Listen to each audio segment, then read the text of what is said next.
Telespettatrici e telespettatori di Antenna 3, buona giornata, ben ritrovati con la prima edizione dei nostri telegiornali. Anche quest'oggi tanta cronaca in primo piano e cominciamo subito dai furti. Ennesimo raid nella Marca la scorsa notte. Ancora una volta i ladri hanno colpito a Spresiano, già teatro di numerosi furti, alla birreria nella quale il titolare aveva deciso di dormire all'interno del locale proprio per evitare ulteriori colpi, cosa che non è sortito l'effetto sperato perché i ladri sono tornati a colpire proprio questa notte. Ma non solo la birreria è stata vittima dei furti, i ladri questa notte hanno colpito anche in altre attività commerciali di Spresiano. Per tutti gli aggiornamenti ci colleghiamo quindi subito in diretta con Christian Arboit, la collaborazione tecnica è di Alberto Pivetta. A te Christian, buongiorno.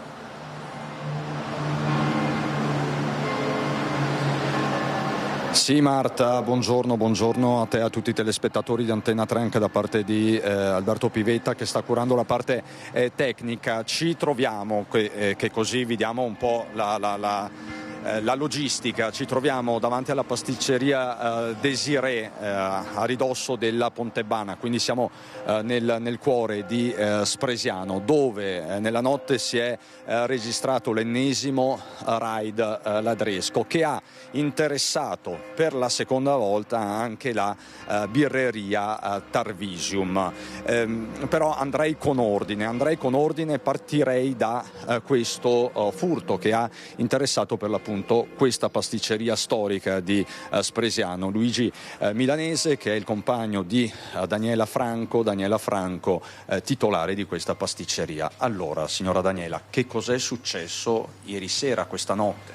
No, praticamente questa mattina verso le 6:50, come di consueto, arrivo qua in pasticceria e sono entrata e la porta totalmente era chiusa, mi sono accorta che c'erano la cassa aperta e 2 o 3 cassetti aperte. Poi sì che mi sono un po' spaventata, siamo guardati attorno, ho chiamato il pasticcere, ho detto ma mi sono accorto anch'io, però naturalmente il pasticcere che arriva prestissimo, la porta era chiusa, non si è accorto di niente. Poi guardando meglio siamo accorti che c'era la finestra che è adiacente che era un po' aperta. Abbiamo guardato un attimo, siamo accorti che ci sono delle impronte ben delimitate sulla seduta. Tutto qua. Abbiamo guardato un attimo, siamo resi conto di quanto mancasse, tutto qua, niente di più. Quindi verosimilmente, e poi questo che possiamo inquadrare, Alberto, grazie, lei ha ritrovato questo. Fuori c'era questa piccola spranga di ferro, adesso penso sia tutto qua.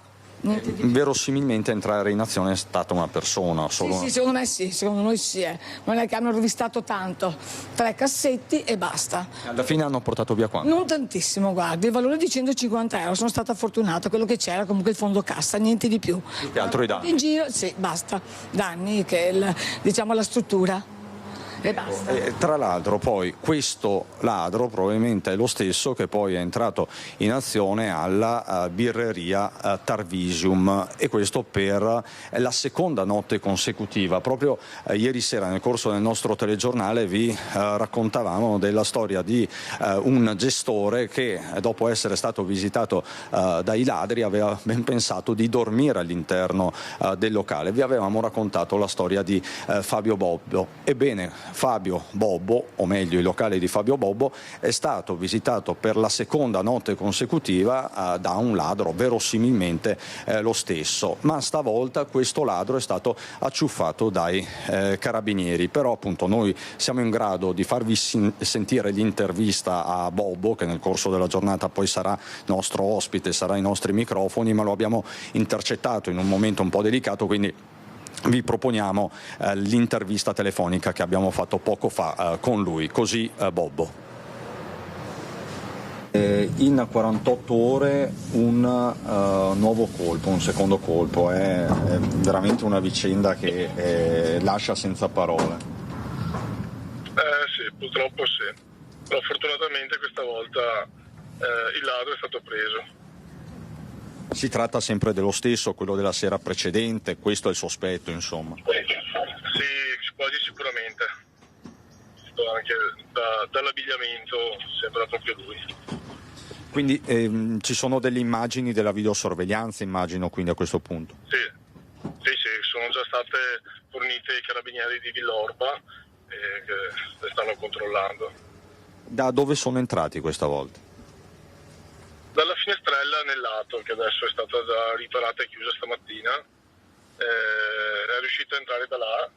Fortunatamente poi è partito l'allarme e mi hanno avvisato, io ero 1 chilometro dal locale, quindi sono riuscito a intervenire in 2 minuti e lui ha fatto in tempo a prendere il registratore di cassa e ha cercato la fuga, però si è nascosto lì dietro. Nel frattempo che stavo sorvegliando mi hanno raggiunto i carabinieri di Villorba e probabilmente a un certo punto pensava di riuscire a scapparsi. Invece fortunatamente l'abbiamo visto e i carabinieri l'hanno inseguito e sono riusciti a prenderlo. Quindi c'è stato un inseguimento, ma senta, più in generale... A piedi l'inseguimento. Un inseguimento a piedi, quindi qui in centro a Spresiano. Sì, esatto. E lei a questo punto che cosa chiede? È una vicenda veramente paradossale, che cosa chiede? Allora, sicuramente un aumento dei controlli, quello sarebbe la cosa migliore secondo me, perché sfortunatamente anche le forze dell'ordine secondo me non sono nelle condizioni opportune per vigilare. Ci vorrebbe un rafforzamento sicuramente. Adesso questo soggetto, un 47... più severità. Perché questo soggetto di 47 anni sta per essere giudicato per direttissima, quindi che cosa si augura? Come scusi? Questo soggetto di 47 anni lo stanno per giudicare per direttissima, quindi è sottoposto a processo, che cosa si augura, Bobo? Allora, sicuramente che venga fatta giustizia e che non si ripetano più queste cose, perché comunque penso che come tutti siamo un po' stanchi insomma, di questi personaggi. Ecco, nel frattempo sono arrivati anche i carabinieri che evidentemente stanno indagando su questo raid ladresco. Il soggetto che è stato identificato è arrestato, adesso è in tribunale a Treviso, sta per essere giudicato per direttissima, me lo conferma anche la collega Daniela Sizia che si trova proprio in tribunale a Treviso. Aggiungiamo un tassello, Luigi Milanese, ieri sera le telecamere erano fuori uso, perché? Beh, diciamo che ieri sera c'è stato quel blackout temporalesco che ha causato una temporanea fermo di telecamera praticamente. L'impianto di allarme era bloccato. Ha avuto anche un po' di fortuna questo tipo. D'altronde per fortuna è andata anche nella sfortuna è andata anche bene, che non ha fatto più di tanti danni. Adesso resta da capire se è lo stesso, chiaramente noi dobbiamo utilizzare sempre il condizionale, ma c'è un'impronta che probabilmente potrebbe essere utile anche ai fini delle indagini. Grazie Daniela Franco, grazie Luigi Milanese dalla pasticceria Desiré. Al momento è tutto, quindi in linea da Spresiano a studio. Grazie a Christian Arboit per questo collegamento. Naturalmente vi aggiorneremo nelle prossime edizioni del nostro TG su questi nuovi raid di ladri che si sono verificati appunto in provincia di Treviso. C'è anche un'altra grave notizia di cronaca che ci arriva dal veneziano, che è quella di un'altra violenza sessuale, quella denunciata da una donna che è fuggita nuda dal suo aggressore, raccontando in lacrime a chi l'ha soccorsa che era stata trattenuta e violentata per 5 giorni, un episodio sul quale stanno indagando le forze dell'ordine, del quale vi renderemo noto tra pochissimo, non appena avremo in collegamento i nostri inviati. Intanto c'è da registrare anche l'ennesimo infortunio sul lavoro nella nostra regione. È accaduto a Grantorto, vittima un operaio ora ricoverato in gravi condizioni all'ospedale di Padova, che stava scaricando alcuni rotoli di lana di vetro appunto in una ditta di Grantorto ed è rimasto schiacciato. Sentiamo. È stato trasportato in elicottero in ospedale a Padova, dove è ricoverato in condizioni critiche ma non in pericolo di vita. Il 39enne residente a Cittadella è rimasto gravemente ferito nel tardo pomeriggio di mercoledì in un'azienda di Grantorto. L'operaio, dipendente di una ditta di coperture di Fontaniva, stava lavorando a terra alla sistemazione e allo scarico di alcuni materiali, tra i quali alcuni rotoli di lana di vetro sospesi ad un'altezza di 15 metri e agganciati al braccio di una gru. Cosa sia accaduto è in corso di accertamento. I rotoli di lana di vetro destinati al tetto del capannone in fase di costruzione durante una delle manovre si sono sganciati dal braccio della gru per una probabile rottura delle cinghie, investendo e schiacciando il 39enne. L'uomo è stato soccorso dai presenti ancora cosciente. Sul posto, con i sanitari del SUEM 118, i carabinieri di Gazzo, Padovano e Cittadella, i vigili del fuoco e gli ispettori dello Spisal di Campo San Piero che stanno seguendo le indagini.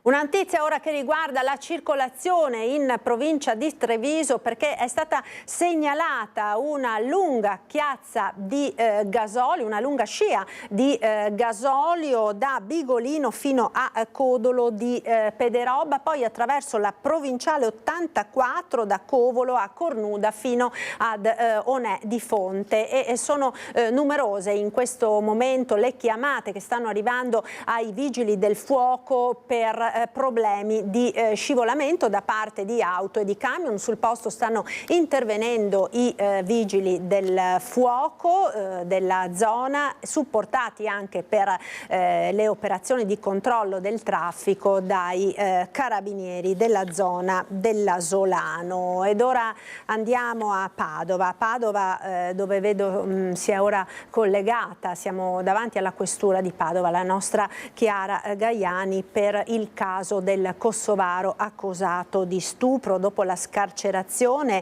il 36enne è stato accompagnato al centro di rimpatrio di Gorizia. Ci aggiorna Chiara Gaiani. A te Chiara, buongiorno. Marta, buongiorno ai telespettatori con il collega Andrea Benetti. Come dicevi tu, ci troviamo davanti alla questura di Padova perché ci sono state una serie di veloci evoluzioni nel caso del kosovaro 36enne accusato di aver stuprato una donna poco dopo essere uscito dal carcere. La scarcerazione era avvenuta venerdì scorso. Ieri c'è stata l'udienza per la convalida del fermo compiuto dagli agenti della squadra mobile della questura, ma dalla liberazione l'uomo è passato direttamente al centro per il rimpatrio di Gorizia perché il questore Marco Odorisio ha avviato le pratiche per l'espulsione, essendo il kosovaro irregolare nel territorio di Padova e nel territorio italiano. Una pratica amministrativa su cui sta cercando di fare chiarezza anche l'avvocato che difende il kosovaro di 36 anni, che ieri ha accettato di parlare con il giudice durante l'udienza di convalida del fermo. Allora ricostruiamo quanto è avvenuto. L'avvocato lo abbiamo sentito al telefono nel servizio che riproponiamo, poi la linea da Padova può tornare allo studio. Vive da 12 anni a Padova ed è regolare in Italia di Erbitichi il 36enne kosovaro accusato di aver sequestrato e violentato una donna dopo che solo venerdì scorso è uscito dal carcere. Arrestato dagli agenti della squadra mobile, il 36enne ieri mattina è stato scarcerato con un'ordinanza di divieto di dimora da Padova e di avvicinamento a 500 metri dalla persona offesa, ma nei suoi confronti il questore Marco Dorisio ha ottenuto dal Ministero dell'Interno il nulla osta all'allontanamento dell'uomo in vista dell'espulsione, tanto che gli agenti dell'ufficio immigrazione lo hanno condotto dal Due Palazzi, dove si trovava in stato di fermo, al centro per il rimpatrio di Gorizia. Assistito dalla penalista Alessandra Nava, il 36enne ieri mattina ha risposto alle domande del giudice raccontando il modo in cui aveva conosciuto la donna. Sono trovati bene a passare assieme la giornata, si sono incontrati più volte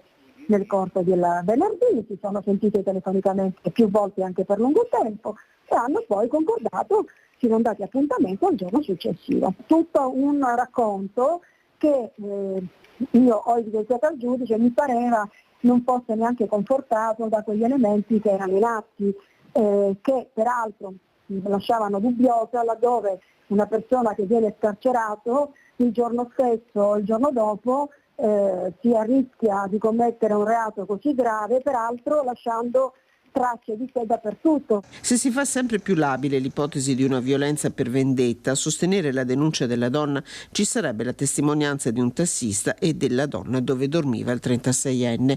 In attesa degli ulteriori approfondimenti disposti dal giudice, Bitichi adesso si trova al CPR di Gorizia, dove sarà contattato dall'avvocato che lo difende, che deve fare chiarezza sulla sua posizione amministrativa.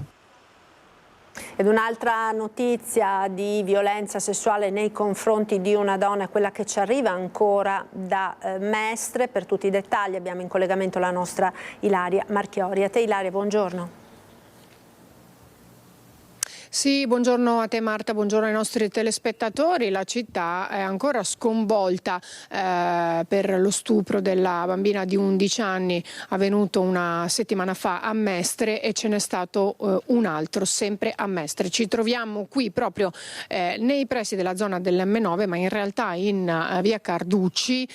Quello che state vedendo ripreso dalle telecamere di Simone Merlo è il palazzo ex Telecom, un palazzo in disuso dove però, nonostante il comune abbia messo in atto delle azioni per impedire l'ingresso, sbandati, tossicodipendenti e anche spacciatori riescono comunque sempre ad entrare e a rifugiarsi all'interno. Poi vi faccio anche vedere che cosa sono riusciti a fare. Bene, proprio ieri, verso poco dopo l'ora di pranzo, una donna di 32 anni è scappata fuori, ha percorso questo vialetto seminuda, ferita, chiedendo aiuto e dicendo che era stata aggredita e con tutta probabilità da una persona che lei conosceva. Era ferita, sul posto sono intervenuti immediatamente i carabinieri, gli agenti della polizia locale e ovviamente anche l'ambulanza, il SUEM 118, perché alcuni passanti l'hanno immediatamente chiamata. La donna era sotto shock,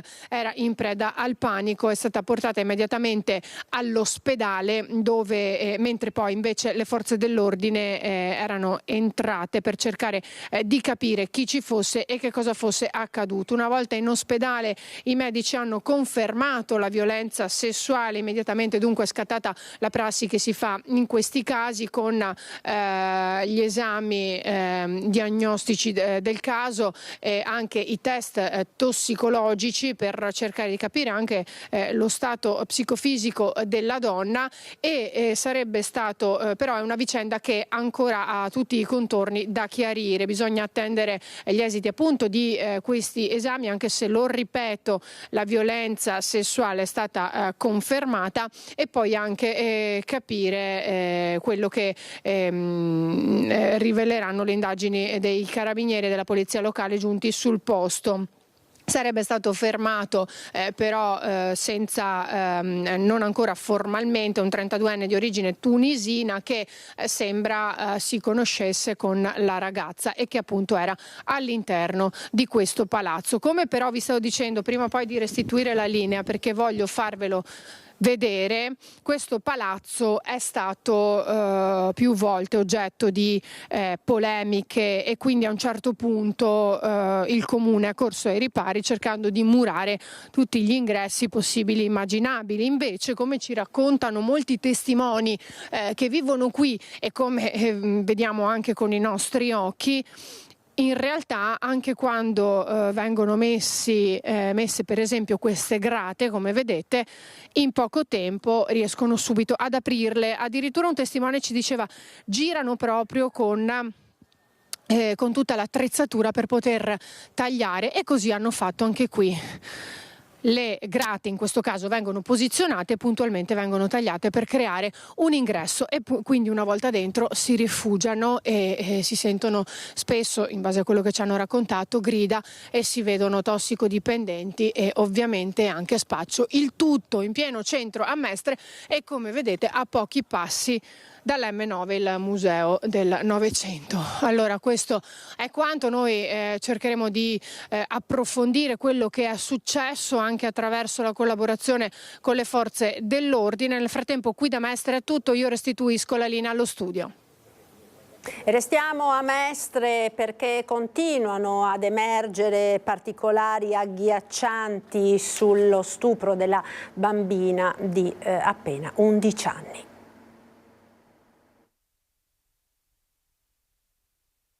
Dovrò parlare con lui per vedere se chiedere un interrogatorio pubblico ministero, perché ci sono alcune cose a parer mio che adesso mi voglio ancora tenere per me che vanno precisate, e poi voglio capire se in vista dell'udienza preliminare, dove chiederemo sicuramente un rito abbreviato al 99%, se lo dovremmo subordinare a una perizia psichiatrica, ma penso proprio di sì. Devo vedere le patologie da cui è affetto, i disturbi della personalità, eccetera, eccetera. Oltre dunque alla perizia psichiatrica, che finora non sarebbe mai stata richiesta né effettuata, il difensore di Mulas, il 45enne accusato di aver stuprato la bambina di 11 anni a Mestre, chiederà con tutta probabilità il rito abbreviato, che in caso di condanna prevede la riduzione di 1/3 della pena. Secondo gli inquirenti, il 45enne, ora nella casa circondariale di Gorizia in un'ala per detenuti colpevoli di reati sessuali, avrebbe aspettato la piccola vittima all'uscita della palestra, seguendola prima quando è salita sull'autobus, poi quando ha preso la coincidenza con il tram e infine nel breve tratto a piedi verso casa dove si è consumata la brutale violenza. Un inseguimento durato circa una quarantina di minuti. Un testimone infatti avrebbe raccontato di averlo riconosciuto dalle fotografie proprio all'esterno della palestra, segnalazione che i carabinieri stanno cercando di verificare anche attraverso le immagini delle telecamere di videosorveglianza. Altro aspetto da chiarire poi è se Mulas cercasse proprio lei o una ragazzina qualsiasi, magari quella a suo avviso più fragile. In passato avrebbe sempre agito seguendo il criterio della selezione casuale.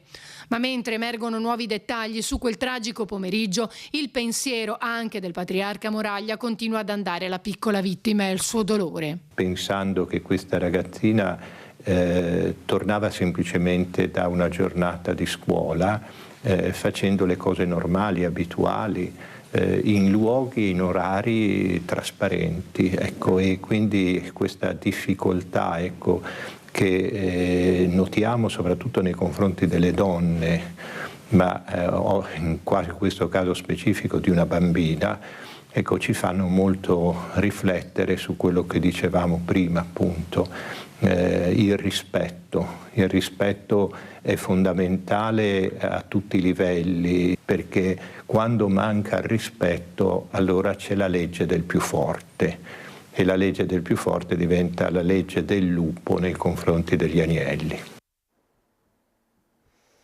Ed è stato condannato a 8 anni e 3 mesi l'uomo che era stato arrestato per aver violentato e picchiato una donna con la quale aveva avuto una relazione. Una relazione malata, fatta di botte, di violenze. La vittima è un artista residente a Treviso che in un momento difficile della sua vita ha incontrato un 40enne di San Biagio e se n'è innamorata. Il primo contatto durante l'estate. Lui, secondo la versione della vittima, l'aveva contattata sui social, poi l'incontro e l'inizio della storia. Ma ben presto gli attimi affettuosi si sono trasformati in aggressioni fino al 13 settembre 2022, quando l'uomo è entrato in casa della vittima, l'ha buttata sul letto e l'ha costretta ad avere un rapporto sessuale non consenziente. A processo per violenza sessuale il pubblico ministero Massimo De Bortoli aveva chiesto una condanna a 4 anni e 1 mese di reclusione, ma il giudice ha deciso diversamente, sentenza esemplare per lo stupratore, più del doppio la condanna, il 40enne 8 anni e 3 mesi di reclusione. Non solo, ma dovrà risarcire la vittima in sede civile. Per il momento è stata decisa una provvisionale di 15.000 euro. Dovrà pagare anche le spese legali. L'avvocato che difende il 40enne ha già annunciato di ricorrere in appello. Una violenza che si è consumata tra le mura di casa. Portata in pronto soccorso, la donna aveva poi trovato ospitalità da un'amica per paura che lui potesse tornare. Subito dopo ha scelto di dire basta a tutto questo e lo ha denunciato. Nella sua deposizione in tribunale aveva raccontato l'incubo di quella relazione fra botte e minacce ed il dramma di quando lui è entrato in casa e l'ha violentata, lasciandole sul corpo le chimosi e i traumi delle botte. Nessuna attenuante per lo stupratore. A proposito di violenza sulle donne, esistono centri di ascolto e di recupero per gli uomini violenti. In provincia di Treviso ce ne sono diversi organizzati dalla cooperativa Una Casa per l'Uomo di Montebelluna. È stato un uomo che aveva chiesto spontaneamente di accedere a questo servizio e l'aveva fatto dopo una discussione dopo aver vissuto una discussione appunto con la propria compagna e in questa discussione c'era stato un agito violento, cioè nel senso che aveva spinto la compagna, questa aveva perso l'equilibrio ed era caduta e lui si era reso conto, aveva immaginato la scena e aveva detto: ma se la mia compagna avesse sbattuto la testa contro il termosifone, che cosa sarebbe successo?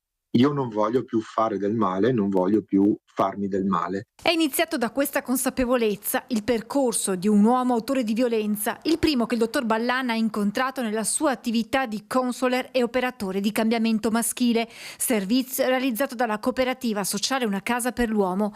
Oltre alla sede centrale di Montebelluna, il centro di ascolto si avvale anche di 2 sportelli territoriali a Treviso e Conegliano. Attualmente sono 36 gli uomini seguiti, divisi in 3 gruppi, una cinquantina quelli che nel 2024 hanno affrontato il percorso di recupero della durata di un anno. Si tratta di persone che si sono rese responsabili di atti di violenza nei confronti di una donna. Se inizialmente il servizio era nato in un'ottica di prevenzione con accessi spontanei ai centri, oggi si interviene in fase di recupero su richiesta dell'avvocato difensore o del giudice dopo una sentenza.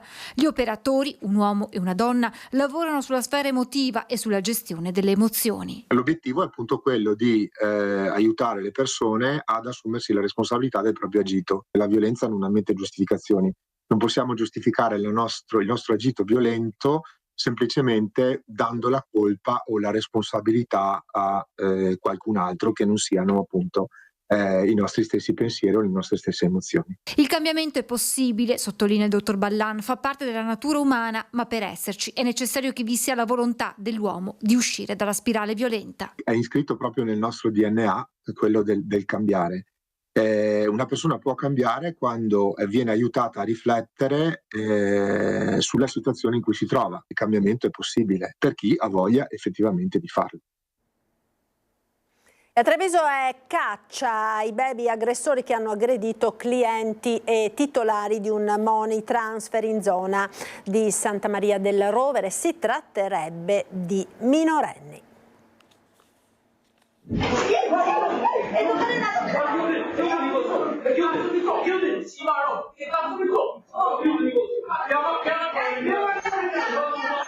Raccontano la violenza e il panico vissuti da titolari e clienti i frame della videosorveglianza interna di questo locale a Santa Maria del Rovere a Treviso. Siamo in via 55° Reggimento Fanteria nel money transfer gestito da Sam e Nahar, marito e moglie bengalesi. Mentre l'uomo si trova in questura, la donna parla ai nostri microfoni ritornando al pomeriggio di mercoledì scorso, quando 2 ragazzini, probabilmente minorenni originari dell'Est Europa, scatenano l'inferno.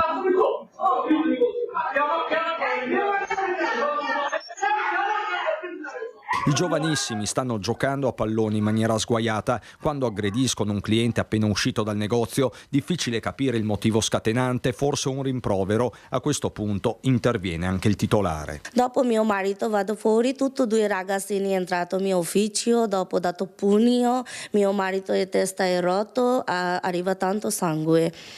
Minimo 30 minuti lui dato pugno, mio marito anche uno cliente, tutti e 2. Insomma, l'aggressione inizia all'esterno con i ragazzini che inseguono le vittime anche dentro il negozio. La concitazione è tanta, così scatta l'allarme con i Maranza che si danno la fuga. Arrivano sanitari e forze dell'ordine. Assam viene medicato sul posto. La polizia sta indagando senza sosta, ma si tratterebbe di volti noti, almeno così afferma la stessa Nahar. Anche di là c'è 2 alimentari, ha detto quel proprietario, come succo di frutta, anche patatine, prendono questa, dopo vado fuori, non danno quei soldi. così. Tante volte chiamano polizia ha detto quella ragazzina sotto di 18 anni, cosa fare io? Ferma la condanna del sindaco, che arriva alla fine di una settimana densa di episodi al limite. Per Conte c'è un denominatore comune che riguarda i cosiddetti Maranza. I protagonisti sono tendenzialmente stranieri, così non si può andare avanti. Chiedo alle forze dell'ordine, al questore, al prefetto, al comandante dei carabinieri che ci sia una stretta da un punto di vista dei controlli, perché situazioni come queste nei quartieri in centro storico noi non le vogliamo tollerare e non vogliamo abituarci. Secondo messaggio ai rappresentanti del tavolo integrazione creato con le comunità straniere. Dovranno impegnarsi maggiormente perché queste situazioni allontanano l'integrazione e soprattutto inaspriscono i rapporti nelle nostre comunità. Sono state denunciate dai carabinieri 2 ragazzine minorenni responsabili della rissa in Piazza dei Signori e dell'aggressione agli agenti della polizia locale. 12 e 15 anni eppure già così avvezze a comportamenti violenti. Le protagoniste della rissa di Piazza dei Signori a Padova sono 2 minorenni che, nonostante la loro giovanissima età, hanno precedenti. Hanno aggredito una sedicenne senza alcun motivo, poi hanno picchiato gli agenti della polizia locale intervenuti per sedare la rissa. Queste ragazze l'hanno aggredita da dietro, l'hanno messa a terra, l'hanno picchiata con calci e pugni.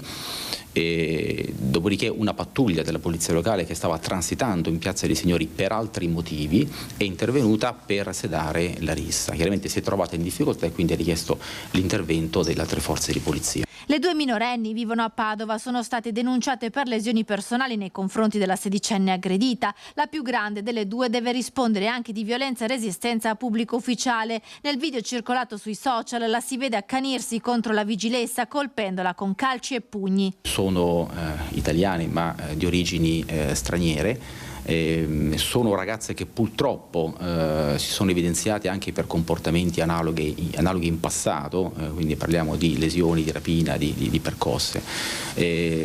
Ovviamente occorre svolgere nei confronti di queste ragazze un'attenta azione educativa che parta dalla famiglia, dai servizi di assistenza, e anche le forze di polizia devono intervenire in chiave preventiva, così come stiamo facendo nelle scuole attraverso numerosi incontri. Le 2 ragazze sono state identificate grazie ai filmati e alla testimonianza della vittima. Ci sarebbe però anche una terza minorenne coinvolta nella violenza, i 2 agenti della polizia locale che per primi erano intervenuti sabato sera in Piazza dei Signori. In quel momento l'area del centro era presidiata dalle pattuglie dei carabinieri secondo il piano di controllo coordinato del territorio.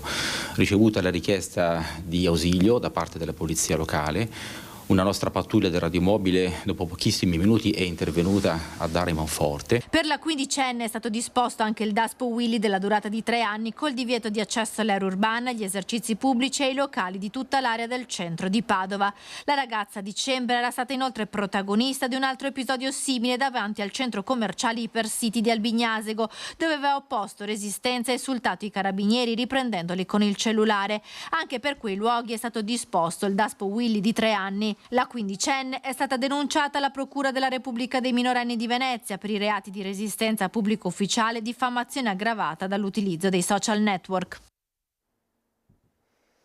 E sono 3 gli studenti di 13 anni rimasti feriti ieri pomeriggio a Piove di Sacco. I ragazzi in gita viaggiavano su un pullman che per cause ancora in corso di accertamento ha tamponato con violenza un camion. Per i 3 ragazzi solo qualche contusione e ferite al volto. Indagini sono in corso da parte della polizia locale di Piove di Sacco. E c'è stato un altro episodio che ha coinvolto dei giovanissimi a bordo di un pullman. È accaduto all'interno di uno scuola bus a Livina Longo nel Bellunese. Un bambino ha azionato il sistema di un estintore a polvere all'interno del veicolo, costringendo il conducente ad arrestare il mezzo e a far scendere tutti i piccoli passeggeri. Il fatto risale ad alcuni giorni fa e sarebbe venuto alla luce solo in seguito alle segnalazioni di alcuni genitori relative a malesseri come bruciori alle vie respiratorie che sono stati lamentati dai bambini.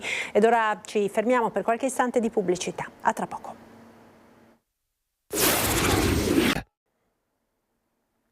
Eccoci nuovamente in diretta con la prima edizione dei nostri telegiornali. Parliamo ora di un tema sicuramente preoccupante che ha riempito le pagine di cronaca dei giornali nelle ultime settimane, ed è quello della presenza di ricette falsificate, soprattutto ricette mediche naturalmente, soprattutto per l'acquisto di psicofarmaci da parte di giovani anche minorenni. L'allarme arriva dall'Ordine dei farmacisti come da Farmacie Unite. Abbiamo in collegamento, e la ringrazio per essere con noi, la dottoressa Angela Iudici, vicepresidente vicaria di Farmacie Unite. Buongiorno.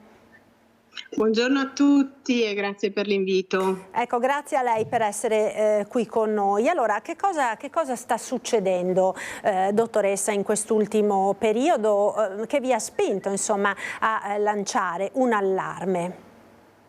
Sì, negli ultimi giorni nel nostro territorio trevigiano si sono avvicendate una serie di episodi effettivamente preoccupanti. Ci sono arrivate delle segnalazioni da parte di alcuni colleghi della presenza di ricette un po' sospette provenienti anche da regioni limitrofe e di medici in cui magari il codice fiscale o il numero di telefono risultava essere incongruente con quanto dichiarato sulla ricetta. Questo ha portato inevitabilmente tra di noi a consultarci e a trovare delle indicazioni su come poter sopperire a questo tipo di problematica, e come direttivo di Farmacie Unite siamo naturalmente tutti vicini ai colleghi che si trovano naturalmente in prima linea a dover rispondere a queste 1000 problematiche, e naturalmente dimostra ancora quanto sia necessaria la consapevolezza della conoscenza del farmaco da parte dei pazienti. Infatti il farmacista non è un mero distributore di medicinali, ma deve essere proprio un supporto, un aiuto sia alla popolazione, e laddove ravveda delle situazioni sospette, soprattutto di ragazzi molto giovani con prescrizioni così particolari, ci sia effettivamente una diretta comunicazione, se è possibile, col medico prescrittore o con gli ordini e con l'associazione, in modo da riuscire a arginare questo pericolo. Ecco, si tratta soprattutto di psicofarmaci allora, dottoressa, o di che tipo di farmaci?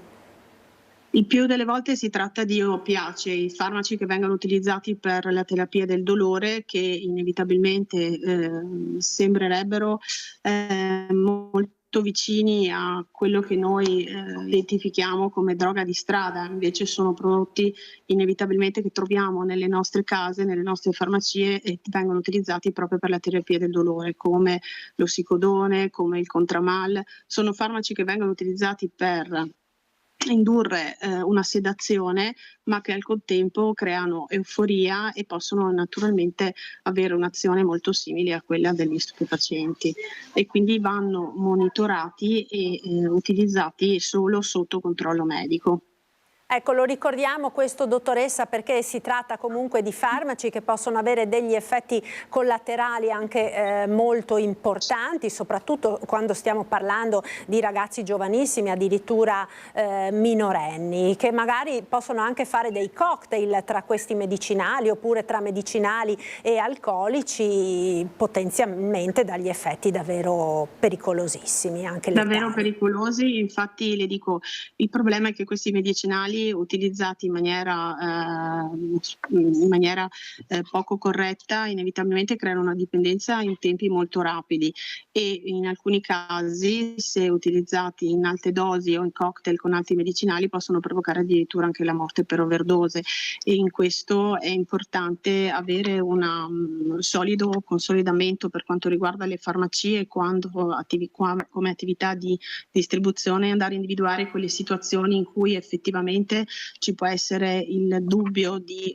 utilizzo scorretto del medicinale, in modo tale da rendere sempre molto più consapevoli innanzitutto i pazienti della pericolosità dei farmaci che hanno a casa, perché i farmaci hanno un'attività sicuramente salvavita, ma se usati in maniera scorretta possono creare effettivamente delle problematiche importanti. Ecco, quindi voi diciamo come farmacisti siete degli occhi aperti sul territorio, anche su quelli che sono proprio i mutamenti sociali. Avete visto un acuirsi diciamo di questi fenomeni nell'ultimo periodo? Si parla molto nel post pandemia di questo disagio, di queste problematiche dei ragazzi giovanissimi che spesso possono portare anche a degli effetti come questi. Sì, infatti subito dopo il Covid naturalmente a livello sociale i ragazzi hanno avuto dei seri problemi nel poter interagire tra di loro e si sono sempre di più richiusi e si sono sempre rivolti di più ai social, a internet e spesso si sono fatti aggirare secondo me da una serie di situazioni e contesti particolari che li hanno portati poi a iniziare a individuare a casa dei rimedi e utilizzarli senza avere cognizione di causa. Da parte nostra crediamo che sia notevolmente indispensabile riuscire a collaborare con le istituzioni ma anche con le scuole, perché purtroppo c'è poca conoscenza ancora e di alcuni prodotti si pensa solo a quello che viene venduto per strada senza rendersi conto delle potenzialità di quello che si ha a casa. Quindi sarebbe utile riuscire a coordinare un gruppo in modo tale da poter riuscire a sviluppare delle competenze migliori sia per quanto riguarda la popolazione ma anche le scuole e le istituzioni in collaborazione con le farmacie. Noi siamo sempre disponibili a portare il nostro apporto sia non solo come distributori di farmaci ma soprattutto per poter parlare, individuare delle situazioni e in modo tale da poter sostenere insomma le famiglie in un percorso di riabilitazione anche di questi ragazzi laddove ce ne sia necessità. Certo, dottoressa, io la ringrazio e mi auguro insomma che anche i genitori ascoltando quest'allarme che voi avete lanciato prestino maggiore attenzione a questo che sta diventando davvero un problema sociale. Grazie alla dottoressa Angela Iudici, farmacista e vicepresidente vicaria di Farmacie Unite. Grazie ancora, buon lavoro. Grazie a voi, arrivederci, saluti. Saluti. Noi ora proseguiamo con la cronaca giudiziaria perché è stata celebrata la 6ª udienza del processo ad Eric Zorzi, accusato di aver ucciso l'ex moglie Nicoletta Rotaru simulandone il suicidio. In aula l'esperto che ha analizzato i suoni di quella notte registrati dal cellulare della vittima. 26 minuti per mettere in scena il suicidio dell'ex moglie, questo è il tempo che avrebbe impiegato Eric Zorzi la notte tra l'1 e il 2 agosto del 2023 dopo aver soffocato l'ex compagna Nicoletta Rotaru che stava dormendo. Nella 6ª udienza del processo che vede il 42enne camionista di Abano Terme imputato per l'omicidio volontario della donna, il consulente tecnico della procura ha ricostruito quella notte attraverso i rumori registrati dal cellulare della 39enne che aveva l'abitudine di registrare le liti violente con l'ex marito. Dopo l'urlo disperato di Nicoletta e i suoi ultimi respiri, alle 4:45 iniziano i rumori, un lasso temporale che il consulente della procura ha diviso in 10 fasi fino all'arrivo dei soccorsi alle 7 del mattino. Nei primi 26 minuti ci sono una serie di rumori descritti nel dettaglio in aula, i tonfi dei piedi di Nicoletta che cadono a terra, il trascinamento del corpo, le fasi dello smontaggio e rimontaggio della porta con la chiusura di un chiavistello dall'interno grazie al possibile utilizzo di un cordino. Nel sopralluogo, dopo il ritrovamento del corpo senza vita della donna, era stato anche individuato vicino al bagno un sacchetto con una matassa di fili di lana. Cigoli, fresature, carta vetrata, rumori precisi che perfino il consulente della difesa di Zorzi ha confermato. Le udienze del processo continueranno e nelle prossime dovrebbero essere ascoltate anche le figlie minori della coppia. Ieri sera alle 22:30 si è rotta una tubazione dell'acquedotto all'intersezione con l'accesso dell'ospedale di Conegliano, una perdita copiosa che ha invaso, lo vedete nei video che ci sono stati girati, che ha invaso il sottofondo stradale creando una pericolosità per auto e pedoni in transito. Immediatamente sono intervenuti sul posto i vigili del fuoco fuoco in attesa che intervenisse la reperibilità di Piave Servizi. Le squadre sono giunte sul posto velocemente, vista l'entità del guasto hanno deciso di intervenire subito anche per creare meno disagi legati alla mancata erogazione dell'acqua. Nel Padovano ancora una discarica abusiva scoperta dai finanzieri. Sequestrata un'area di circa 2000 metri quadri adibita a discarica di rifiuti speciali, abusiva, nel comune di San Giorgio delle Pertiche, nell'Alta Padovana, dai finanzieri della compagnia di Cittadella con il supporto dell'elicottero del reparto operativo aeronavale di Venezia che, dotato di sofisticati strumenti di bordo, ha permesso di individuare un'ingente quantità di rifiuti, bombole di gas, batterie esauste, estintori, elettrodomestici. Tutti rifiuti potenzialmente pericolosi per la salute che venivano gestiti senza le dovute autorizzazioni. Gli uomini delle Fiamme Gialle hanno quindi sequestrato l'area e denunciato il responsabile alla Procura della Repubblica di Padova per il reato di gestione di rifiuti non autorizzata, oltre che ad oltraggio a pubblico ufficiale. Ed ora andiamo nel Bassanese, in Val Brenta, perché la Regione del Veneto ha detto no alla centralina elettrica. Ve ne avevamo parlato svariate volte nel corso dei nostri telegiornali. Esulta la comunità locale, ci colleghiamo quindi in diretta con Monica Smiderle. Buongiorno Monica. Buongiorno a te Marta, buongiorno a tutti i nostri telespettatori. Come potete vedere anche dalle immagini del collega Alessandro Costacurta, piove a dirotto sulla Val Brenta, ma in realtà quella di oggi è una giornata di sole per questa comunità. Il tema è quello della costruzione della centralina idroelettrica sul fiume Brenta. È arrivato il parere negativo da parte della Regione del Veneto che di fatto ha detto no alla costruzione della centralina, recependo il parere negativo dell'autorità di bacino, ma anche le relazioni che sono state stilate dal comune di Val Brenta. Con noi ci sono il sindaco di Val Brenta Luca Ferrazzoli e Ivan Pontarollo, da sempre animatore della comunità di Val Brenta, campione sportivo che tanto si è battuto per fermare la costruzione di questa opera. Sindaco, allora oggi si diceva la comunità di Val Brenta esulta per questa notizia positiva, per questo no della Regione Veneto alla centralina. Sì, esulta, noi ovviamente accogliamo con favore questo diniego alla costruzione e all'esercizio della centrale. Lo facciamo non in nome di un'amministrazione ma in nome di un territorio, nel senso che noi abbiamo dato un parere contrario sulla scorta di norme che sono il depositato di un piano territoriale intercomunale che ha accolto tutte quelle che erano le istanze del territorio nel tempo, e le istanze sono molto semplici e sono semplicemente quelli di dire che questo fiume è già stato sfruttato abbastanza, perché molte sono già le centrali presenti, e che nel tempo si sono sviluppate tutta una serie di attività alternative, ludico-sportive, che hanno dato dei risultati straordinari a questo territorio e che venivano compromesse dalla realizzazione di un'opera come questa, e qui non possiamo che essere felici.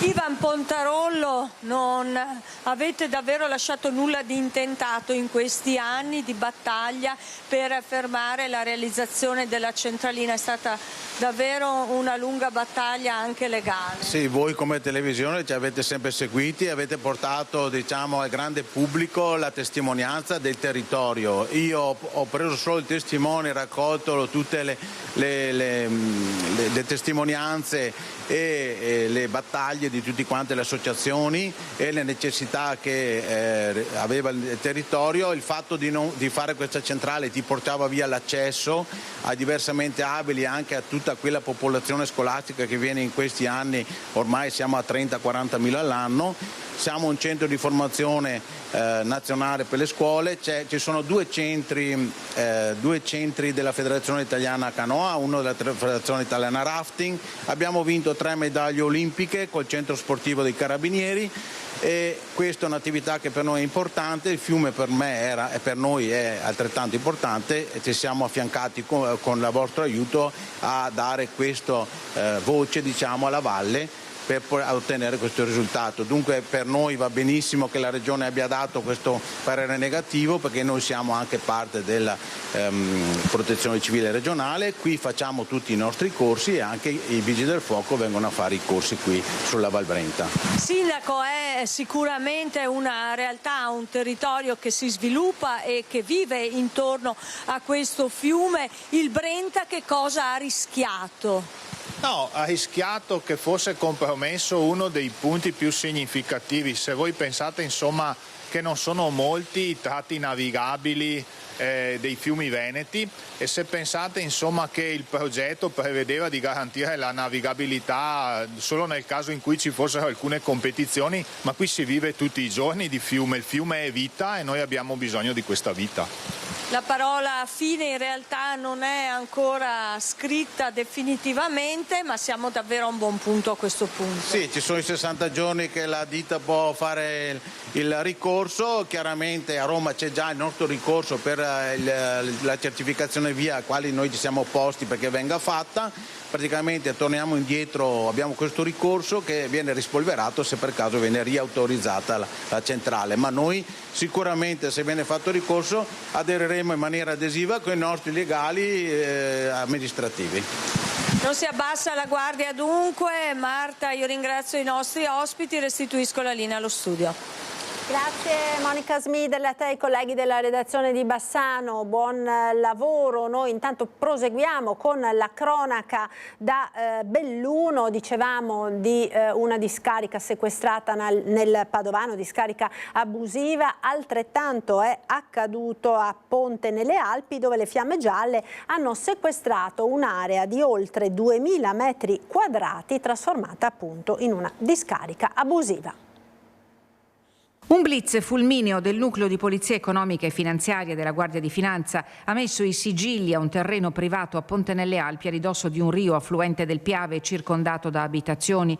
Lì, sotto la vegetazione, tonnellate di rifiuti accatastati da chissà quanto tempo, lastre in amianto, batterie al piombo, motori contaminati da oli, ma anche pneumatici, vecchi elettrodomestici, plastica, carta catramata, persino un pulmino Volkswagen d'epoca, alcune tavole da surf e paia di sci. Un mix letale di materiali pericolosi, alcuni tossici, abbandonati a pochi metri da case e corsi d'acqua. L'area è stata posta sotto sequestro il 9 aprile scorso e il sospetto è che la discarica sia stata segnalata al 117 da residenti o passanti. I proprietari del terreno, 2 pontalpini, sono stati denunciati all'autorità per reati ambientali e per il momento rischiano una contravvenzione fino a 10.000 euro perché potrebbe non finire qui. Sono in corso accertamenti sui veicoli ritrovati e soprattutto sui danni al suolo e alle falde acquifere. I tecnici dell'ARPAV sono stati chiamati a verificare la pericolosità dei rifiuti e il rischio di inquinamento dovuto al percolato e agli oli che si presume si siano infiltrati nel sottosuolo. E così l'indagine delle Fiamme Gialle potrebbe allargarsi e portare a ulteriori sviluppi. Un caso che riaccende i riflettori sull'emergenza ambientale e sul controllo del territorio. Lotta alla prostituzione a Vicenza, il sindaco Giacomo Possamai ha firmato un'ordinanza che vieta alle prostitute di appartarsi nei vicoli lungo le strade comunali, saranno multati anche i clienti. Sentiamo. Contrastare il degrado derivato dallo sfruttamento della prostituzione su strada. Il Comune vara un'ordinanza che vieta di appartarsi in auto, camper e caravan. Un nuovo strumento che ora permette alle forze dell'ordine di sanzionare non solo chi si prostituisce all'interno dei veicoli in luogo pubblico, ma anche chi viene trovato insieme a persone già sanzionate in passato. Un giro di vite alle norme del regolamento già esistente voluto dal sindaco Giacomo Possamai per frenare il fenomeno in città e soprattutto per la zona est tra Viale Verona e Viale San Lazzaro. E da tantissimi anni a Viale San Lazzaro e Viale Verona c'è attività di prostituzione, è molto calata negli anni perché 15-20 anni fa ce n'erano molte di più, è cambiata come in tutte le altre città, perché da quando esiste l'online anche tutta l'attività di prostituzione si è spostata molto all'interno direttamente degli appartamenti, però c'è ancora una presenza e quindi su questo fronte, proprio per garantire la vivibilità del quartiere, da un lato abbiamo messo in campo dei controlli straordinari insieme alla questura. Attenzione che la prostituzione non è un reato, cioè chi fa l'attività di prostituzione non commette un reato penale, ma ci sono sanzioni amministrative all'interno del regolamento comunale e abbiamo aggiunto un'ulteriore ordinanza. Anche per le violazioni rilevate all'interno dei veicoli la sanzione è di 500 euro come quelle già previste su strada. Erano state 84 le multe lo scorso anno, 2 clienti sanzionati, mentre nei primi 3 mesi del 2025 sono già state 46 le sanzioni erogate, tutte a carico delle persone che si prostituiscono. L'ordinanza sarà in vigore fino alla fine dell'anno. C'è un problema che viene maggiormente evidenziato dai cittadini, è chiaro che noi stando sul territorio, cercando di aumentare la nostra presenza, in questo caso in collaborazione con la polizia locale, chiaramente andando a cercare di infrenare un fenomeno che appunto peraltro non è uno dei principali fenomeni sotto la nostra attenzione, però questo è importante per quanto riguarda l'aspetto generale del controllo del territorio. La novità è appunto questa, che rispetto al precetto che era contenuto nel regolamento di polizia, ora con questa ordinanza si va ad integrare queste violazioni anche con la possibilità di contestare infrazioni a coloro che si trovano all'interno di veicoli con una persona che era dedita già al meretricio. Bestemmie e frasi blasfeme in un video girato all'interno del Duomo di Vittorio Veneto e tutto per conquistare like sui social. Trentenne a processo. La location era suggestiva, il Duomo di Vittorio Veneto, ma lo scopo del video era quanto di più lontano si potesse immaginare. Armato di cellulare, è entrato nella cattedrale ed ha iniziato una sequela di bestemmie e frasi blasfeme. Tutto questo per conquistare più follower possibili in una piattaforma social. Insomma, voleva conquistare i like, ma in realtà si è conquistato un programma di messa alla prova alla Caritas diocesana.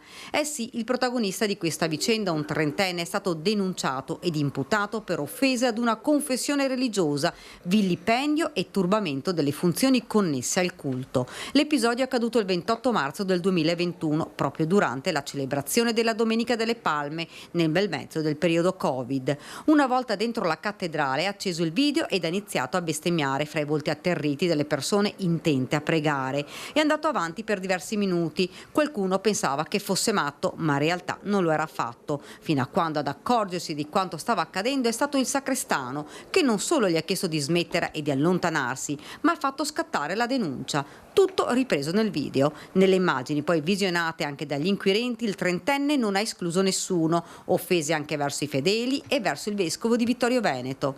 Se pensava di suscitare ilarità fra i follower, in realtà non ha riso affatto il giudice. L'avvocato difensore Giovanni Maccarone ha chiesto ed ottenuto la messa alla prova e proprio alla Caritas. Ora, finito il periodo, il procedimento penale è stato dichiarato estinto.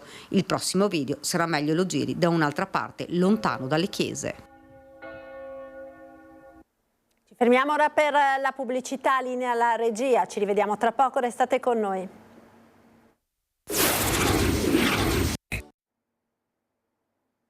Eccoci nuovamente in diretta con la prima edizione dei nostri telegiornali, uno spazio di approfondimento ora dedicato ad una manifestazione tanto attesa soprattutto dalle donne. Stiamo parlando della Treviso in rosa, giunta quest'anno alla 11ª edizione. Qui con me in studio, li ringrazio per essere con noi, Filippo Bellin, direttore sportivo di Treviso Atletica, buongiorno e grazie per essere con noi, ed Enrico Caldato, presidente di Corri Treviso, che sono poi le due associazioni che organizzano questa manifestazione che, lo ricordiamo, ha il patrocinio della LILT di Treviso, la Lega Italiana per la lotta contro i tumori, ed è proprio questo anche il filo conduttore della manifestazione, che ha portato davvero tantissime donne ad aderire e a partecipare. I numeri sono già molto incoraggianti, Filippo Bellin. Sì, buongiorno a tutti, grazie dell'invito. Sì, anche quest'anno stiamo volando, mi piace usare questo termine, stiamo volando verso la conferma anche dei numeri dell'anno scorso. Abbiamo passato le 8.000 iscrizioni e ci tengo a dire, quella volta con Enrico, quando cominciamo questa avventura di Treviso in Rosa, sottolineare che Treviso in Rosa è una festa della donna, è una festa di genere, e quindi tutto quello che riguarda le donne è compreso in Treviso in Rosa. E le ragazze, che amo chiamare così, ci premiano con la loro presenza, perché nonostante siano 10 anni vogliono essere presenti con noi per godere di una giornata dove si esprime un'energia, una bellezza, una gioia di vivere straordinaria. Ecco, le ragazze, perché lo ricordiamo, si va dalla bimba in carrozzella con la mamma alla nonna. Addirittura l'anno scorso, se non mi sbaglio, c'erano state ben 4 generazioni di donne della stessa famiglia che avevano partecipato. Anche le signore della casa di riposo, con la carrozzina, spinte dalle operatrici fiere, hanno voluto esserci. Stiamo vedendo intanto queste bellissime immagini di questo fiume rosa di donne che hanno partecipato lo scorso anno alla manifestazione. Caldato.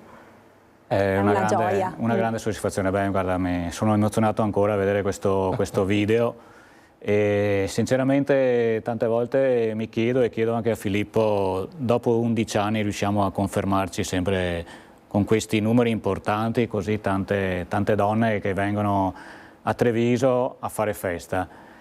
A me piace molto, quando abbiamo finito nel pomeriggio, quando torniamo dopo aver fatto la mattinata di lavoro, vedere ancora tante donne in giro per la città, nei bar, nelle gelaterie. Ecco, questa per me è una grande soddisfazione, e come si può dire, le donne diventano, come si può dire, proprietarie di Treviso per una giornata, e questo ci riempie di gioia.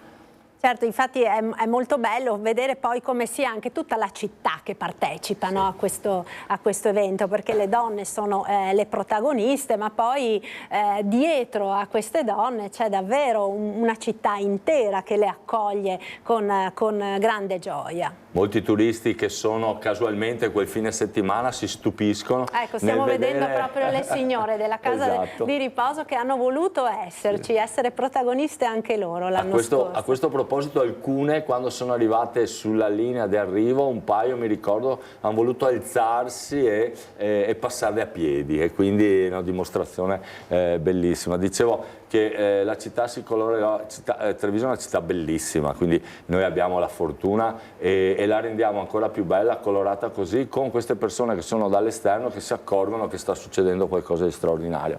E questo è uno dei motivi. Ci chiedono, ma come riuscite a fare sempre così?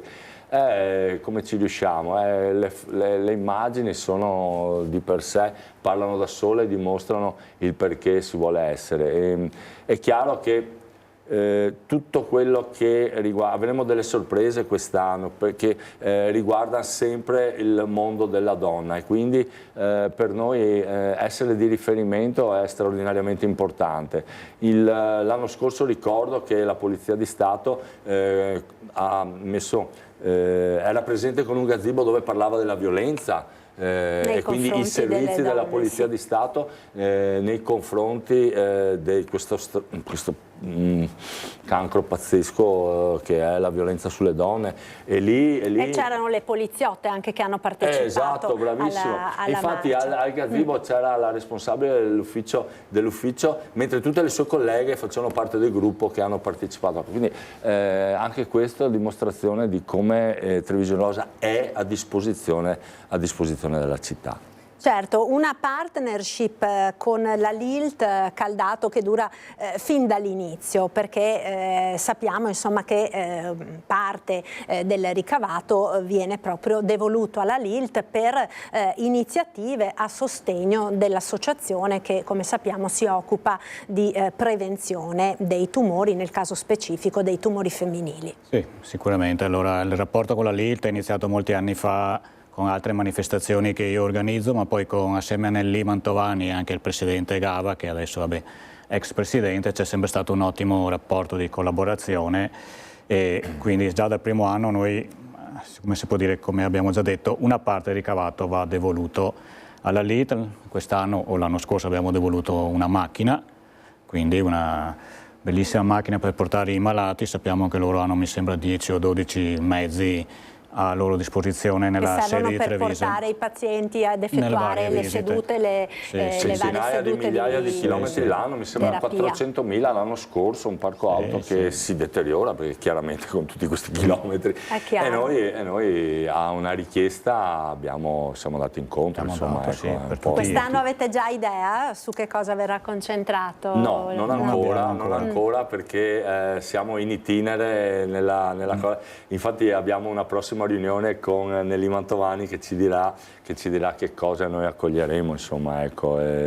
Quest'anno poi facciamo dei piccoli passi per vedere se riusciamo a intrattenere la città anche il sabato. Ci sarà una... lei corre, questa era la novità, adesso gliela volevo chiedere, perché quest'anno rispetto alle precedenti edizioni c'è anche una novità, quindi Treviso in rosa colorerà di rosa la città non solo la domenica 4 maggio in questo caso, ma ci sarà anche un'anteprima, diciamo, il sabato, quindi sarà insomma un fine settimana rosa.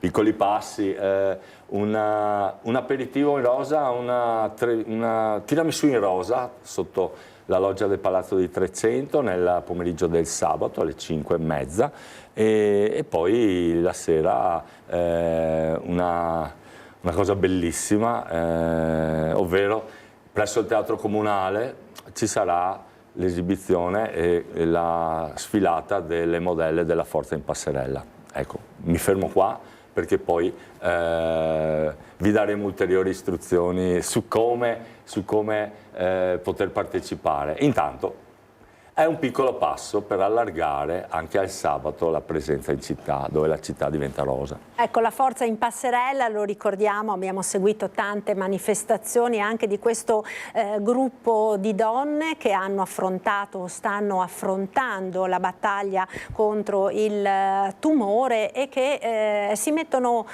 in gioco appunto sfilando su una passerella, dimostrando tutta la loro forza e tutta la loro gioia di vivere. Anche questo, no, Caldato, è un elemento di grande soddisfazione per voi. Sì, noi ci avevamo pensato un po' anche con Filippo e con gli altri collaboratori e ci è sembrato giusto dare visibilità a questa associazione alle donne in passerella e poi ringraziamo anche l'amministrazione comunale che ci dona, diciamo così, il teatro comunale. Abbiamo una location prestigiosa e quindi sicuramente sarà una festa e una serata bellissima. Ci impegna, ma siamo ben disposti a collaborare e essere disponibili già dal sabato, quindi come dire, le aspettiamo tutti i trevigiani al Teatro Comunale sabato sera.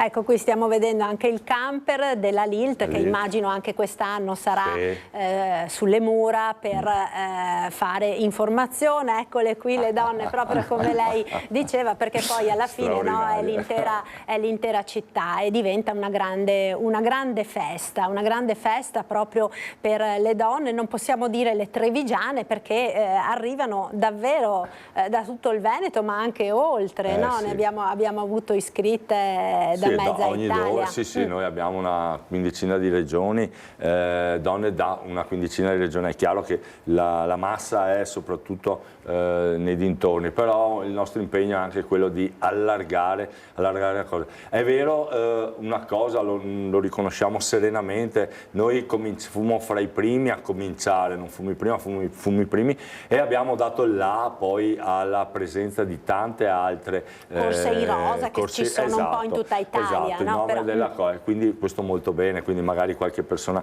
rimane vicino nei dintorni di casa, perché comunque può essere secondo me anche motivo di un momento turistico molto forte, molto determinante, perché molto interessante, perché chi viene da fuori può venire in Treviso per fare questo e godersi quella che è la marca trevigiana al 100%. Insomma, certo, ecco. Tra l'altro quest'anno la data il 4 maggio coincide anche con un ponte, visto che quest'anno i ponti tra Pasqua, 25 aprile, 1 maggio e appunto l'ultima la domenica successiva sono ben 4, per cui magari c'è anche chi potrà approfittare proprio del ponte per magari organizzare una visita, partecipare la domenica alla corsa, il sabato pomeriggio all'aperitivo e quant'altro, e abbinare ad una visita della città e del nostro territorio.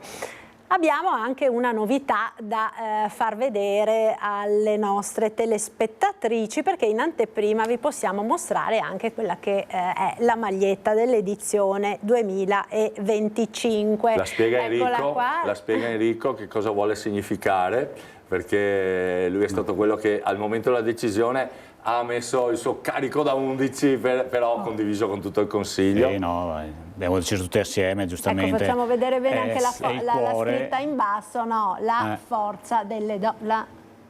La forza delle donne, Treviso in rosa, con un cuore. Il cuore, perché le donne mettono sempre il cuore su quello che fanno, e quindi ci sembrava bello il cuore pulsante della donna. Ecco, questo è il messaggio che vogliamo lanciare quest'anno. Tra l'altro io aggiungo un'altra cosa importante: ci sono le aziende che sono sponsor di Treviso in rosa, che sono sempre molto felici di essere presenti, e tutte le aziende che aiutano, che sono presenti, condividono i nostri valori. E quindi c'è una condivisione valoriale molto molto forte, e questo per noi è una grande soddisfazione, perché abbiamo tutti un'unica strada davanti da portare, e quindi ognuno per la sua competenza è Treviso in rosa, compresi tutti i nostri volontari, che sono straordinari. Ecco, perché poi diciamola tutta, insomma, organizzare una manifestazione sportiva fino a un certo punto, no? Perché è comunque una passeggiata alla fine. Chi vuole correre, abbiamo visto prima le immagini anche della prima classificata, credo fosse addirittura una maratoneta, quindi ci ha messo e l'ha fatta tutta di corsa, ma poi tantissime donne la fanno come una passeggiata in compagnia, con tante tappe anche nei vari locali della città, chi con le proprie figlie, chi appunto lo vedevamo con le mamme, con le signore di una certa età, quindi non c'è assolutamente alcuna competizione, ma comunque insomma organizzare una macchina di questo tipo è un lavoro davvero impegnativo, no? Caldato, abbiamo già visto 8.000 iscritte, l'anno scorso erano oltre 10.000, no? 10.579, quindi... Ecco, quindi più di 10.500 donne, senza contare poi tutto il seguito, perché sicuramente molte di loro avranno mariti, figli, compagni e quant'altro al seguito, quindi è una vera e propria invasione pacifica della città. Sì, beh, infatti noi, a parte che va bene, ormai ci lavoriamo 12 mesi all'anno, finisce una riparte, adesso inizieremo da martedì a preparare tutti i kit gara, quindi dobbiamo preparare 10.000 kit minimo, poi vedremo, perché può darsi che aumentino le iscrizioni. Ci troveremo al BHR Hotel, abbiamo 25-30 volontari che ogni sera verranno lì a preparare tutto il materiale, quindi un lavoro molto, molto grosso, importante, però la cosa bella è che ci accorgiamo che vengono col sorriso i volontari, veramente tutte le sere lì, non è a divertirci, perché bisogna stare attenti, è un lavoro molto preciso, perché c'è da dividere i pettorali, tutto il materiale che viene dato la maglietta, il kit, la borsa in tessuto, però ripeto, iniziamo già martedì prossimo, e quindi tutte le sere lì a preparare. Poi il giorno della gara abbiamo circa 50 persone lungo il percorso, e poi 2 ristori, quindi arriveremo penso tra i 150 e 200 volontari che nella mattinata del 4 maggio collaboreranno per questa bellissima giornata di festa, diciamo così. Ecco, quindi sicuramente l'impegno c'è ed è grande, abbiamo detto 8.000 iscritte, si punta ai 10.000, quindi c'è ancora tempo per iscriversi fino all'ultimo, diciamo, fino a quando è che chiuderete le iscrizioni? Le iscrizioni chiudono il 27, ci sono diverse opzioni, è chiaro che la chiusura ultima sarà quella attraverso il bottone di internet, perché noi abbiamo 70 punti di iscrizione esterne, però per garantire a tutte di avere in regola il loro kit, i punti esterni li chiuderemo un attimo prima, perché c'è un bisogno fisico di prendere le schede di iscrizione e registrarle, però il 27 è la data ultima, chi non trova il punto fisico aperto ha la possibilità di iscriversi online. E quindi ecco, c'è una grande attenzione su questo e credo che riusciremo a raggiungere il numero, anche perché dopo la trasmissione di oggi facciamo un invito. Ah beh, certo, facciamo un invito a tutte le donne che hanno voglia di fare una passeggiata in città, di contribuire anche alla causa della LILT, quindi alla prevenzione dei tumori, in questo caso appunto i tumori femminili, e poi insomma passare una giornata in allegria assieme a tante altre donne. Io vi ringrazio allora per essere stati con noi, grazie ancora a Filippo Bellin e a Enrico Caldato. Speriamo naturalmente che l'obiettivo delle 10.000 iscrizioni sia raggiunto. 8.000 comunque è già un numero davvero ragguardevole. Dopo questa trasmissione bellissima, e ringrazio ancora di essere presente, l'invito appunto è: andatevi a iscrivere e raggiungiamo l'obiettivo, un obiettivo comunque importante, perché Treviso è la rosa in assoluto più numerosa d'Italia. Ecco, quindi insomma già questo è un record che dà molta soddisfazione. Ecco, allora grazie ancora a voi per essere stati con noi. Noi continuiamo il notiziario parlando di economia e di quelli che sono i numerosi tavoli aperti in Regione Veneto per far fronte purtroppo a quelle che sono le numerose crisi aziendali nella nostra regione. La CGIL regionale ha illustrato i dati su cassa integrazione e licenziamenti degli ultimi 12 mesi. Sentiamo.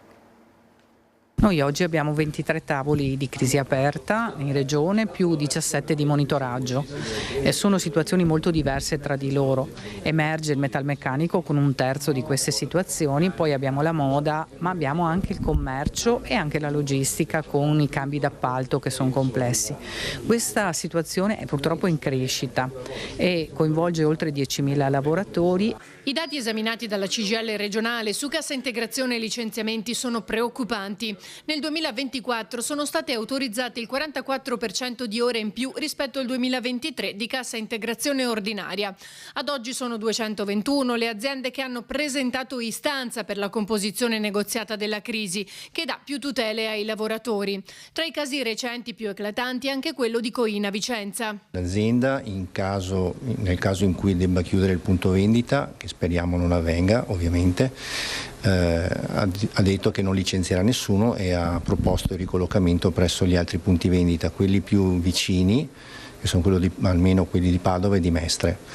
Il problema è che, ripeto, molti colleghe che hanno famiglie ovviamente rappresenterebbe un problema. Da Vicenza a Castelfranco, dove per i dipendenti della Berco si sta cercando una soluzione. Noi adesso siamo in cassa integrazione fino al 4 di maggio e finita questo termine avremo ancora probabilmente un residuo a disposizione, ma si interromperà la cassa perché ci saranno anche là, come ci avevano annunciato precedentemente, delle uscite. Comunque ci terrà sempre la volontarietà del dipendente all'uscita, che penso che questo sia già un risultato importante. A queste situazioni si aggiunge l'incognita dazi. La nostra regione, le esportazioni verso gli Stati Uniti rappresentano il 10%, però abbiamo settori che sono molto votati a questo mercato, che sono soprattutto quelli della moda, dell'occhialeria, e quindi avremo delle ripercussioni importanti. La politica ora con il caso dei consiglieri regionali leghisti passati a Fratelli d'Italia. La trevigiana Rizzotto pronta a lasciare la presidenza di commissione. Intanto da Palazzo Balbi Zaia ne fa un tema di riconoscenza verso la Lega. Sentiamo. Quando ho informato il presidente Zaia della mia scelta di passare a Fratelli d'Italia, gli ho detto che se riterrà darò le dimissioni da presidente della seconda commissione, altrimenti continuerò a lavorare come sempre per concludere quanto avviato. Aspetto le valutazioni che farà, sono sempre della maggioranza. Replica così la trevigiana Silvia Rizzotto all'attacco del capogruppo di Lega e Lista Zaia in regione Alberto Villanova, che a lei e all'altro consigliere passati nelle scorse ore al partito di Meloni, il veronese Marco Andreoli, ha chiesto di lasciare la presidenza rispettivamente di Commissione Infrastrutture e Trasporti e Agricoltura. Dal Balbi, il presidente della regione Luca Zaia ne fa innanzitutto un tema di riconoscenza verso la Lega. Penso che un partito non si liquidi così, semplicemente con un grazie. Ha diversi piani di lettura, secondo Zaia, la fuoriuscita dei due consiglieri, ma il rapporto con il partito e la segreteria è quello su cui si sofferma maggiormente. Loro sono lì in ragione del fatto che sono stati eletti da un partito, sono lì anche in Consiglio regionale che sono stati eletti tra le file di un partito, perché ricordo che nel 2020 se si fossero candidati su altri partiti non sarebbero mai entrati in questa amministrazione. Usa toni netti ma pacati, puntualmente ricorda, a ridosso della scadenza di legislatura si scatena il calciomercato. Nessuna meraviglia dunque, i partiti hanno le porte aperte. E noi abbiamo un compagno di viaggio che è Fratelli d'Italia e legittimamente se qualcuno che gli suona la porta, apre la porta, come del resto lo fa la Lega, lo fanno tutti i partiti, no? C'è una sorta di, come si può dire, di osmosi, no? Nel senso che chiunque di noi è libero di andare dove vuole, non c'è un regime di segregazione. Se non si ritrovano più nella Lega, se sono i valori delle origini quelli di cui sentono la mancanza, la scelta di entrare nel partito di Meloni è quantomeno spiazzante e Zaia lo rimarca con una battuta. Non sono andato in un partito secessionista, questo poco ma sicuro. Ci si aspetterebbe coerenza, conclude, da chi ha avuto un'occasione unica ed esclusiva. Mi spiace umanamente, perché poi ti chiedi anche ma perché? Mancano pochi mesi alla fine dell'amministrazione, no? Sarebbe stato bello chiuderla come abbiamo iniziato, però vabbè, queste sono scelte che si fanno e probabilmente proprio perché mancano pochi mesi. E quindi vabbè, così, cioè è la vita, in politica ormai ci siamo abituati a ste robe, e probabilmente non sono nei primi neanche gli ultimi, cioè vedremo cosa accadrà. Noi siamo pronti a tutto. Anche le Penne Nere del Veneto si stanno preparando all'adunata nazionale in programma a Biella dal 9 all'11 di maggio. Ci rendiamo conto che non sarà facile per voi. Agli alpini abbiamo detto, siccome andrà a Biella, Biella è alpina, cercate di far vedere come si fa. Ecco, buon lavoro. Si procede ora al passaggio della stecca tra il presidente della sezione Montepasubio di Vicenza e il presidente della sezione ANA di Biella per suggellare lo scambio di consegne per la 96esima adunata nazionale del 2025.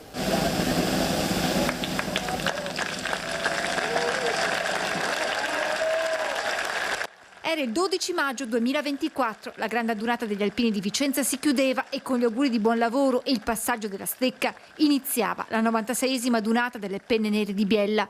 A poche settimane dalla 3 giorni che porterà nella città piemontese 500.000 persone, tra queste naturalmente migliaia di alpini veneti, la macchina organizzativa si prepara per lo sprint finale. Il territorio, istituzioni, associazioni, tutti hanno fame di adunate e lo stanno dimostrando proprio con la partecipazione a tutti gli eventi che noi abbiamo organizzato in questo Aspettiamo l'adunata. Ormai possiamo dire con oggi che siamo già in adunata, la città è imbandierata a festa, ci sono molti volontari che devo ringraziare. La città e l'intera regione sono pronte a festeggiare le Penne Nere, sempre in prima linea laddove vi sia un'emergenza. Per noi è anche un'occasione questa per dire grazie agli alpini in armi che sono in questo momento impegnati su tutti gli scenari nazionali e internazionali e poi all'Associazione Nazionale Alpini che per noi è preziosissima, come ben sanno tutti i nostri sindaci. Sacrificio, dovere, famiglia, i valori degli alpini che i Veci, anche a Biella, trasmetteranno ai Boccia. Il riferimento anche ai nostri valori religiosi, il riferimento soprattutto